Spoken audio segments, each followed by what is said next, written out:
Joining me now for a financial update is Michael Weiner. As money gets tighter, here's a headline: more people are selling gold and silver. And of course, we're also watching as the government is supposedly, as of today, December 1st, done with any kind of quantitative tightening. And many are saying that they have no choice but to print to keep the economy up and afloat. Gold hits a high today. Silver went up over $58. That's the highest ever. So do I have it right? Record highs again in gold and silver? Absolutely. Absolutely. The problem is people are very foolish right now. I'm ready to make my prediction for next year, as I did last year, and I was right, and the year before. So I'll tell you now, $5,500. $5,500 an ounce for gold. What about silver? So all the people that are selling now, congratulations. Well, a lot of them are selling because they're selling for various reasons, which really shows you a lot, right? They say that some of the folks are selling. I'm going to go to the bottom of the article. Some of them are selling because they want to take a trip. I'm like, how stupid are you? Let's see if I can get to the bottom of the article. It gives percentages as to why people were selling and what they were selling, if I can find it. But some of it's because they just wanted to take a trip. They wanted to take a vacation. Here we go. Most sellers spent their money on basic needs. Only 9% used the money for a vacation, 4% for new jewelry, and just 2% for electronics. Fewer than 1 in 6 used their money on luxury items. You're going to sell your money to take a vacation, really? Or to buy electronics? Some people were having to sell out, though, because they needed to buy basics. I think there's some people selling for that, and I think there's some people drawing their profits out right now because the markets are up, and they figure why not take some money from where they can. What they really should be looking at is their stock positioning, because that's the area that's going to get very interesting next year. Mm-hmm. Very interesting. All right. So quantitative tightening is over. Explain what that means to the audience. Well, what it basically means is that the government was going around and going through its entire financial position, tightening all the areas up around the financial budget, supposedly, that we don't have. We don't have a budget. Yet what's interesting, they call it quantitative release, or what you're talking tightening, about. Yeah. Mm-hmm. Tightening. But at the end of the day, what's really interesting is there's no budget. So what are they comparing it against to say that? They call it quantitative tightening, but there never was any quantitative tightening. Where did it exist? The only thing that existed was actually Doge. Everything else was spending. So the tightening that they assumed that we believe was going on never really happened. And if they could give me an example of it, I would like to see it, because I have not seen any quantitative tightening other than the activities that was done by Doge. And even this weekend, when I met with a guy who worked for the National Forestry Service, and literally told me how that one day they walked in and laid everybody off. So literally, there's nobody watching the forestries area in the country. Now they're starting to rehire again. So if that was quantitative tightening, he told me it was Doge. Let me ask you about this. Is there any truth to this? Rumor: J.P. Morgan moved its entire New York gold silver trading desk to Singapore. Is that true? Not in its entirety, but almost in its entirety. They had to keep some people on the trading floor at the COMEX and other places that they have activity. But what they're concerned about is, number one, costs of doing business in New York in general, because they pay for that trading activity, and deliveries that are coming out of New York are going to kill them when Mamdani takes control. But more importantly, they're doing a tremendous, outside the United States, and we talked about this earlier in the year, the world is looking at gold as a financial instrument. And they recognize that, and the BRICS nations, different than the United States and the West, are using gold as a monetary instrument. And it makes a lot more sense for J.P. Morgan to have people in Singapore trading in the Asian marketplace than trading in New York, because they're losing money. So they are moving people to Singapore so they have a more readily active within that marketplace. And the BRICS nations are dumping the US dollar and dumping treasuries and moving into gold and taking those dollars and trading. And that's why JP Morgan and other people are moving people in that area, because that market, which used to be secondary which to the U.S. market, is no longer in that manner.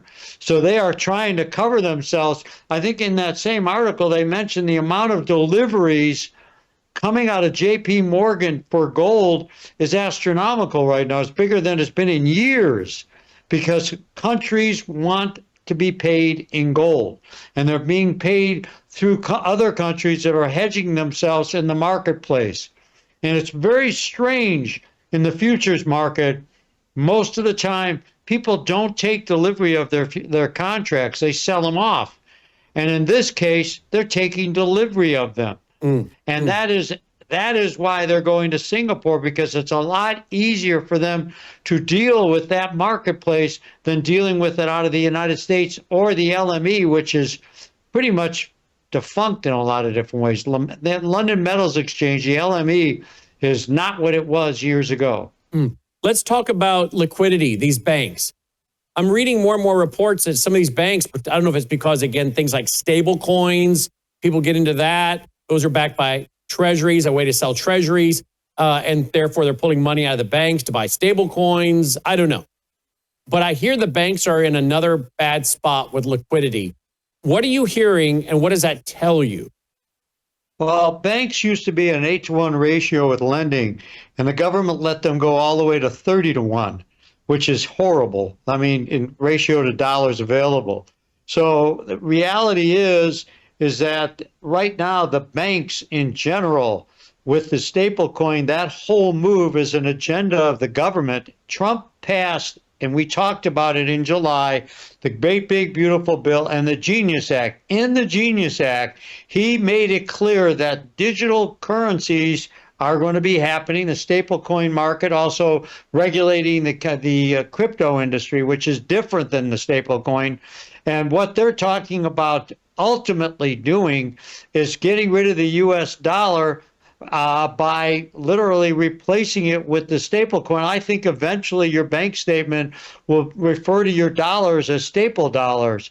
And what ultimately is going to happen, and I believe clandestinely when we talk about some of the things this administration is doing, is they're going to sit back and by the April, or when the Federal Reserve chair changes, push to lower interest rates like crazy. Trump will be banging that door, lowering interest rates, lowering interest rates, lowering interest rates.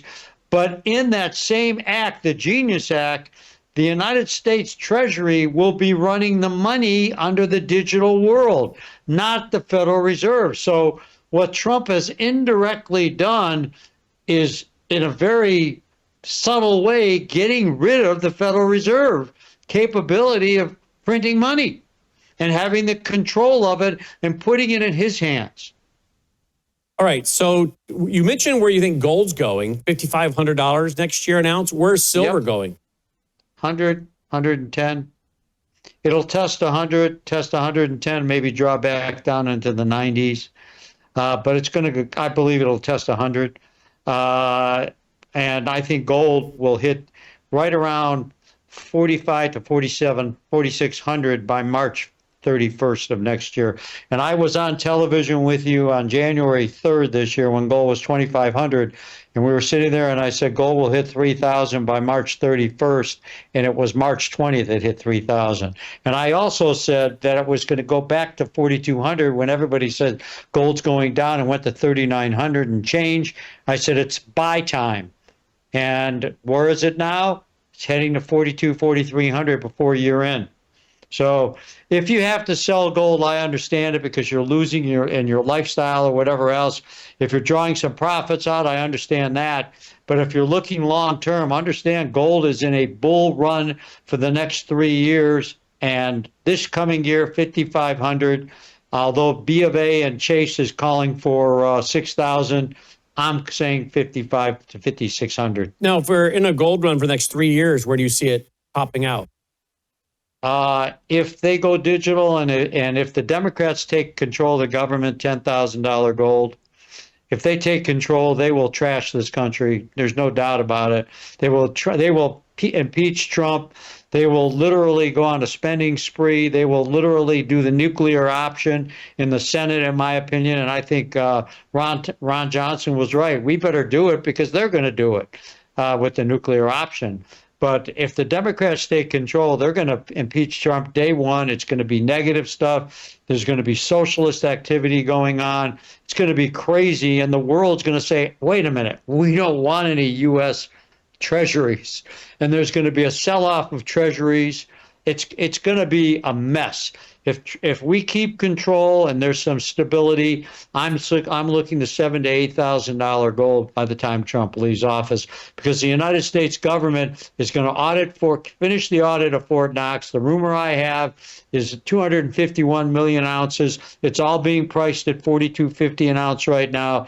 If they reprice it at the spot price of the market, they'll gain $10 trillion of assets, which will go against debt, which Basant is loving to do. He said that openly in an interview a few weeks back, and I think they will play that card additionally. But what people need to be watching out for, the big thing next year, is the adjustment in the stock market. It's like a hot potato, pick a number type of thing. Anytime there's a crash going on, there's a miraculous recovery. Well, sooner or later, that's going to end with the banks. In with the banks. And so, first of all, where do you think it settles back out? After America goes through this, where do you see gold and silver settling out and becoming the norm? You're talking at the end of Trump's term? No, at the end of this whole financial crisis, where do you see it coming back down to and settling and being the normal price? Somewhere in the $5,500 to $6,500 range. And that will be the price that we have for years and years. No, I don't think years and years. I think it'll be till the next presidency is in effect. My concern is there's been so much bad numbers coming out of the government and so much games, as you talk about, and we're not here to make criticism, just tell the truth. There's so many different games coming out of all this information. It's like pick a number all the time. And to get up here and watch people right now spending money. This is heavy. It's warm. My computer, sorry about that. Go ahead. Spending money and literally in debt, and watching the American dream being the way it is right now, and the inability for people to buy homes because of regulation more than anything else. People are not happy. And if they do change and go into a Democratic facade, you could be looking at $6,000 to $7,000 range as a norm for gold. But gold next year will top 5,000, 5,500 in my book. Okay, I want you to watch this clip and respond to what's going on in Japan. Watch this. War that's been simmering for years just went nuclear, and almost no one is talking about it, well, yet. Japan's bond yield just smashed through 1.7%. It's the highest since 2008, effectively torching the yen carry trade that has financed the entire world's debt binge for 3 decades. The silent money printer is dead. Trillions that were parked in U.S. treasuries, tech stocks, European debt, and emerging markets are now heading for the exits. The yen crashing, the dollar is wobbling, and every major central bank is suddenly staring at the same terrifying question: who blinks first? Here to join us to talk about this and more is... All right, so what do you make of what's happening in Japan, Mr. Michael Weiner? It's the same thing as our money. The biggest problem Japan had is we suckered them back in the 80s. We literally suckered them. Goes almost to the point when they bought the GM building for $1 billion, and GM bought it back for $500 million from them literally a year later. We worked Japan. We screwed them up so badly, it's still not recovered for how badly we stuck it to them. And right now, with their treasuries and their money, they are going digital. They're going digital to try to sit back and salvage themselves. That's why the United States is doing it right now. Their solution to the problem is not to pay down the debt, is just to create more money, but they can't do it through paper anymore. So if they do it digitally, they can devalue it, they can change it, and they can work it, and we're going to sit back and be caught in the middle. That's why owning gold is so important, because of having a tangible asset is probably the most germane thing you could do. That's why Japan is a big buyer of gold with their central banks while all this is going on, because they've got a deal in the Asian marketplace, different than even us, in a much more direct manner. Do you see bank failures coming, or at least regional or big bank, or what do you see? Oh, I think there'll be a lot of manipulation. I think that the government, just like they did with when we had the problem under Biden with the two banks that were a Signature Bank and the other bank that got in trouble back on the West Coast, they didn't even pay attention to what the FDIC protects. They just said, we'll cover it all. What do you mean you're going to cover it all? I mean, if that's the case, I'm going to change my whole theory of how I'm going to deposit my money. But apparently they just chose to do it. So who knows? I mean, if Trump is going to allow banks to go down, or if they're going to sit back and do the bail-in situation, it's just not normal. When Signature Bank and the other bank got in trouble, they didn't allow them to settle and go through their problem. They bailed them out 100% on the dollar. That's unheard of. But they did it anyways. So anybody with any level of intelligence financially cannot sit back and say, are the banks going to have a problem? They're already in problems right now. Mm-hmm. But who knows what they're going to do? They're not following procedure. So I guess if you want to put more than $300,000 in the bank and it's a Democrats bank and they're running it, you're covered. You're just going to get whatever the flavor of the money is. Mm-hmm. Mm-hmm. Let's see here. I wanted to see court rules on bail-ins. Have we had courts rule on bail-ins? Has there been any court? I thought I heard a rumor the other day about a court has ruled that bail-ins can happen. They can take a percentage of your bank accounts. Have you heard anything about that?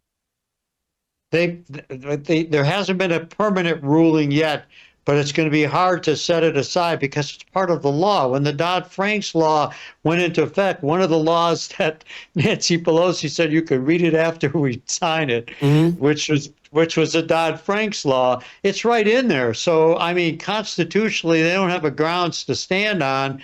And, for people to understand bail-in, it's real simple. You get a credit card statement. In the statement, it says minimum payment. That's what bail-in's all about. Because the banks can turn around and say, you have $10 million in the bank, but today we're going to give you $50. And factually speaking, when it does finish up in the courts, they're going to lose. The people who want to get rid of bail-ins, you can't. You got to go to Congress, and it's just a waste of time. Sort of like going after Comey. So you don't believe there will be bail-ins? I believe there will be bail-ins. You believe there will be? I think their ability to get rid of bail-ins is a waste of time. Okay, I'll make sure the audience and I understand what you're saying. Law. All right, and what percentage of your accounts do you think they could take? The bank? Yep. They could take whatever percentage they want to go with, that they come up with a number. Let's say they say, we're bail-in right now, we're going to honor 20%. When they had a bail-in in Cyprus, it was Cyprus. And Cyprus, they were telling people, and one of the guys here that works here, his father was living there, and he had a 7-figure amount of Cyprus dollars in the bank, and they gave him $50 a day. So if they actually determine that number, and what's your recourse? Take them to court. By the time you get it done, you'll probably be dead. So it exists. People did not pay attention to it. They did not read it. This is all the new world of banking that, we don't understand because they don't want us to understand it. That's why. Yeah. If you did, then you would be upset and maybe people would stand up to it, and they're not. It's too late. Yeah. I remember, I'm trying to find it real quick. I remember I played a story of a lady that owned a restaurant over there in Cyprus. And some news group did a story on her and the amount of money that she had taken from her account. And she was on camera warning people, about the dangers of this. So it indeed did happen. We've got it somewhere in our archives. But anyway, there's a lot going on, no doubt about it. And I'm not sure we're being told the truth, even by this administration, which was always blasting the Biden administration for not telling the truth. I'm not sure this administration is doing any more in regards to telling the American people the truth. Would you agree with that statement? I unfortunately, I have to agree.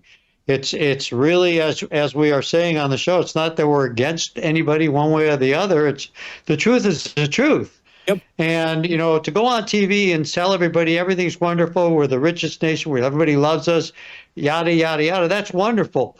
But it's hard out there right now, and people are feeling it, and they don't want to hear that. They want to hear, how are you going to make it better, and tell me the truth. Don't just tell me it's all great, because it's not.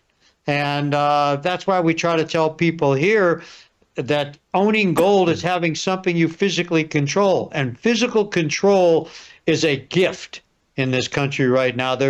If you could think of something you own, it's like I had a client of ours from Worldview today said something to me very interesting. He said, well, I got a friend of mine who just teases me all the time about my gold. And meanwhile, he's done extremely well with his gold, but he's into Bitcoin. I said, I'll tell you what, if there's a meltdown in this country and we go to the grocery store and I got a gold coin and you got a Bitcoin receipt, guess who's eating? I am, and you're not.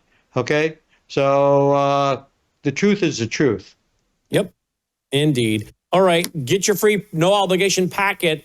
Worldviewgold.com, worldviewgold.com, or 1-877-864-1072, 1-877-864-1072, or fill out the form at worldviewgold.com. You can find out about how to obtain gold, precious metals, gold, silver, numismatic, 1933 and older that provides privacy, or the new freshly minted bullion, if you will, silver eagles, gold eagles, or put gold into your IRA. But things are certainly moving fast. So folks, there you go. No obligation, free packet. I don't give financial advice. I give financial opinion. My opinion is you should do your own homework. And I think it starts with getting that free packet of information. Michael, as always, thank you for the financial update. My pleasure. Good night, Dolly, wherever you are. Oh, well, she's right here. Do we have the Dolly cam on? We do have the Dolly cam on. She's right there. She heard you. She heard her name. There you go. There she is. She's resting. Hand down. Hard show day. her eyes. Yep. There we go. There she is. Say hello, Mr. Weiner. Yeah, There you she's go. pretty upset about yeah. me not seeing me when I was in town. I was very Yeah, upset. she was very busy. She had a very busy schedule. You didn't get on the calendar, apparently. Yeah, right. Very busy Right. social calendar.